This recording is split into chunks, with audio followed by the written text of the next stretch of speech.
ay hatid sa inyo ng SSS. Buti na lang, may SSS. Okay, mabuting umaga mula sa SSS. Sa pagkakataon pong ito, pag-uusapan natin kung ano po bang mga benepisyo ng mga nabaldang miyembro ng SSS. O in other words, Disability Benefit Program ng Social Security System. At para po pag-usapan ngayon yan, makakasama natin ang Department Manager 3 ng SSS Medical Services Division na si Dr. Brenda Viola. Ma'am, welcome po sa Good Morning, Boss. Good morning. Okay, ano po ba yung benepisyo ng pagkabalda at may iba't ibang uri po ba nito? Okay.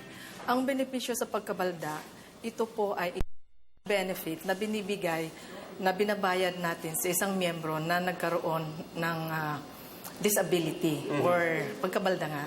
Now, may dalawang klase, isang partial at isang total. Pag sinabi po natin na partial, ang kanyang disability rating is less than 75%. At ang miyembro ay pwede po makabalik sa trabaho habang tumatanggap ng kanyang partial disability benefit. Ngayon, kung total naman po, ang disability rating po niyan ay more than 75%. We consider that as total. At kung qualify sa pension po, ito ay lifetime pension. Subalit, pwede rin pong maputol yung pension ng isang miyembro tumatanggap ng total disability kapag hindi po siya nakapag-comply sa ating annual confirmation of pensioners at saka kung naka-recover siya sa kanyang illness. Okay, para po sa kaalaman ng mga miyembro ng SSS na nanonood ngayong umaga, ang paggabalda po ba, benepisyong ito para sa mga nabalda lang po ba, maaari din sa mga nagkasakit? Pag sinabi mo kasing disability benefit, the condition must be permanent. Unlike doon po sa ating sinasabing sickness, ito po ay gumagaling. So pag permanent, kagaya po ng naputulan ng kamay, naputulan ng binti, yan po ay partial disability. If qualified for, pension, ito po ay may hangganan, may limit, number of months lang po. Unlike ng total na lifetime pension. Saka yung condition na sinabi ko kanina, napuputol. Ano po yung mga kwalifikasyon sa ilalim ng programang ito? Now, para mag-qualify sa disability benefit, unang-una, dapat nabalda siya. Okay? And contribution-wise, dapat merong at least 1 monthly contribution bago ang semestre ng pagkabalda. Okay. So ano po naman magkano po yung benepisyo na makukuha ng isang SSS member na kumuha nitong Disability Benefit Program? Komputasyon po nila, depende po ito sa number and the amount of monthly contributions na binayaran ng miyembro. The number 2, his credited years of service, and number of qualified dependent children kung total. Kung halimbawa po sa isang taon, ang isang SSS member ay sumailalim sa programang ito at natapos na po yung pagbibigay sa kanya ng benepisyo, maaari pa po ba mag-apply ng isa pang ganitong programa? Kung nabigyan na siya dati. Depende po sa sakit. Kung ang tinutukoy natin ay yung schedule, sinasabing schedule, yung kagaya ng amputation, syempre, minsan lang po yan. Pag nabayaran, hanggang doon lang po. Hanggang doon lang po yan. Ngayon, yung mga sinasabi nating non-scheduled disability, ito po yung mga sakit. Kagaya ng sakit sa puso, sakit sa baga. So, pag nabigyan ka ng, for example, 30% of the body, that is equivalent to 23 months pension, kung qualified ka sa pension. Ngayon, kung natapos na yon at mag-apply ulit, susuriin ulit kung meron bang progression of the illness. Nabanggit niyo po yung apply, Paano nga po ba ang isang miyembro ng SSS ay mag-a-apply para sa proseso nito? Paano po yung proseso nito? Gaano kahaba? Ano kailangan ng dokumentong dalhin? Okay. Unang-una, ang documents na kailangan po ay yung disability claim application and then yung MMD 102 o tinatawag natin na medical certificate na kailangan po i-accomplish ito ng kanilang attending physician at yung signature card. Ngayon, i-attach po sa application yung kanilang supporting medical documents, yung pertinent supporting medical documents. At pag kumpleto na po ito, pwede pong i-file either personally or through his or her representative kung hindi kayang magpunta sa aming office. At kailangan po, kung personal, dala po niya yung kanyang SSS ID or UMIT card. Kung hindi naman po siya makapunta, mag-attach po nung photocopy nung kanyang SS card. And sketch kung saan siya pwedeng puntahan ng aming doktor para ma-visit or ma-assess yung kanyang disability. Ganun po. Yung Opo. doktor mismo mula sa SSS Opo. ang titingin sa kalagayan ng isang miyembro. Opo. Napakaganda pala niyan. Yan Pero, po ay yung tinatawag nating domiciliary service. Oo. pero halimbawa po, may employer. Kailangan din po bang i-notify yung employer? Disability po? Hindi po. Hindi na kailangan. Hindi na, pwede, wala pong ang employer dyan. Personal po yon. Personal yun. Okay. Matanong ko lamang po, saan dapat i-file ang application para sa benepisyo nito? Ang application ng disability claim ay pwedeng i-file kahit sa ang office, sa ang SSS branch. No?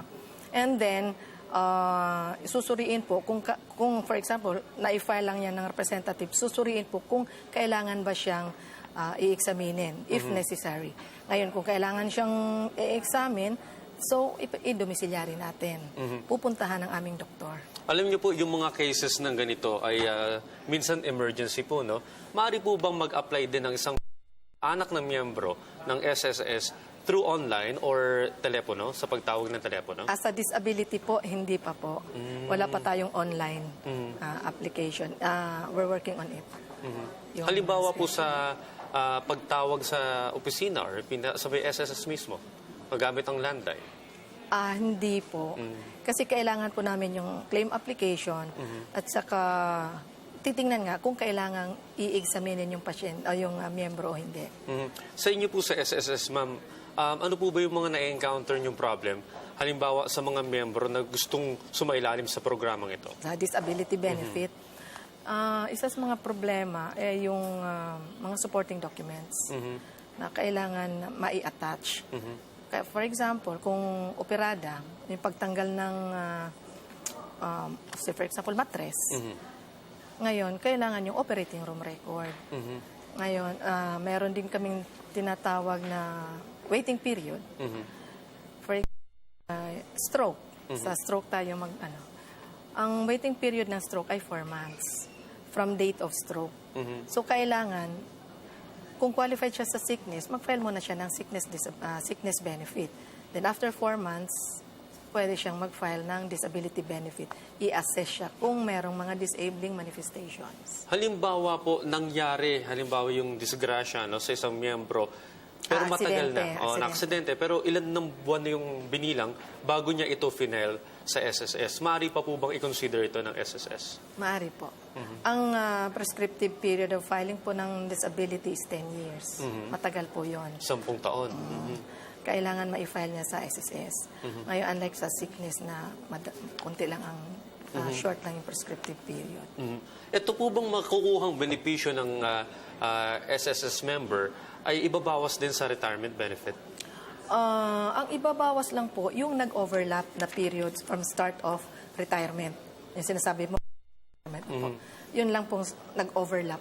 Yun lang ang ibabawas. Okay, again, para po magka-idea uli itong ating mga miyembro ng SSS na nanonood ngayon, magkano po uli yung computation dito? Paano po ba kinukompute ng SSS dito? May formula po silang ginagamit. Teka, kasi may 3 paraan, no? Babasahin ko na lang. Sige po. Merong 300 pesos plus 20% times the average monthly salary credit plus 2% times average monthly salary credit times the credited years of service minus 10. Isang paraan yan. Tapos pangalawa is 40% times the average monthly salary credit. O kaya yung minimum pension.